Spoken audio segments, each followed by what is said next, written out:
पूरी तरीके से सरकार फेल है।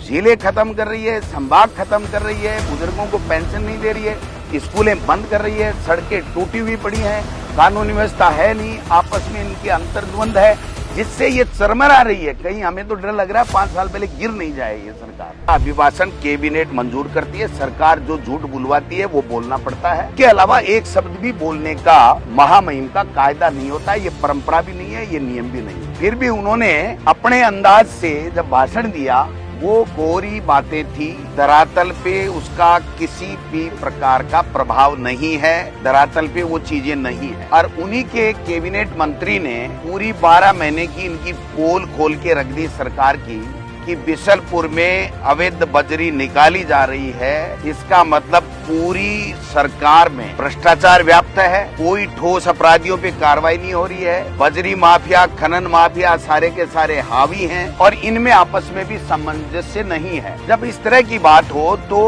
उसको गुड गवर्नेंस कैसे कह सकते हैं? इसका मतलब गवर्नेंस नाम की कोई चीज है नहीं, पहली बात तो ये।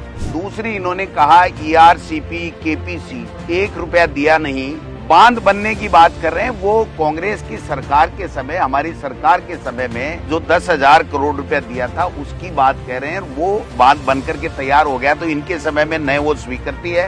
यमुना जल समझौता जिसकी ये बात कर रहे हैं, महामहिम के श्रीमुख से कहलवाया है, आज की तारीख तक DPR नहीं बनी है। 14 महीने हो गए इनको सरकार में बने हुए, एक ढेला दिया नहीं। और मुख्यमंत्री जी से 1-2 घड़ों में पानी इधर से उधर कलश व्यायाम करवा लिया। अब कलश व्यायाम से कोई जनता का भला होगा क्या, आप बताओ? माननीय महामहिम से इन्होंने नैतिक शिक्षा पे जोर है। माननीय दिलावर साहब से आप नैतिक शिक्षा की उम्मीद कर सकते हो? उनके रहते हुए नैतिक शब्द तो डिक्शनरी से गायब करना पड़ेगा और शिक्षा भी गायब करना पड़ेगा। अनर्गल बयानबाजी कितनी करा लो आप। बालिका शिक्षा की बात इन्होंने की है, बालिका की जितने भी स्कूलें थी उनको सबको बंद कर दिया, 450 स्कूलें बंद कर दी। जो बच्ची और बच्चे जो इंग्लिश मीडियम की स्कूलें पढ़ रहे थे उनको बंद करने जा रहे हैं। एक इन्होंने कहा कि 34 महाविद्यालय खोल दिया, हमने 334 खोल दिया। भाई साहब क्या कर दिया, क्या पहाड़ तोड़ दिया क्या आपने? 90 लाख पेंशनर को पेंशन दे, ये कानून हमने बनाया था, हमारी सरकार ने बनाया था कि प्रतिवर्ष इतना पैसा बढ़ेगा। वो पैसा बढ़ाया, 6 महीने से पेंशनरों को पेंशन नहीं दी। नई सड़क 730 किलोमीटर बना दी। एक विधानसभा में 730 बनाते थे हमारा, आपने पूरे राजस्थान में कहा कि हमने 730। फिर कहा कि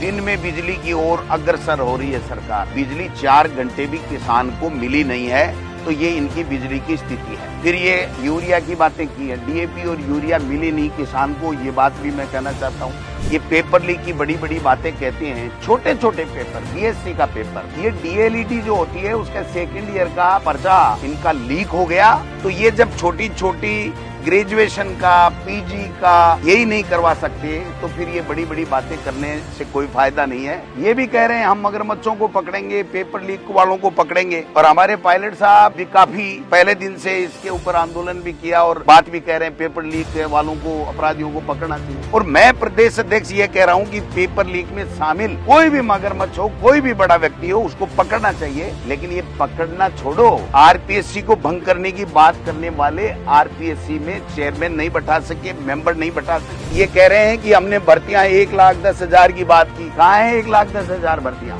जितनी भर्तियां हुई हैं वो हमारे कांग्रेस के सरकार के समय में जो या तो कोर्ट में अटका था या वेटिंग लिस्ट थी या किन्हीं कारणों से कोई परीक्षा नहीं हो पाई थी, उसकी परीक्षा करा के एक भी विज्ञप्ति निकाल करके इन्होंने कोई नौकरी नहीं दी।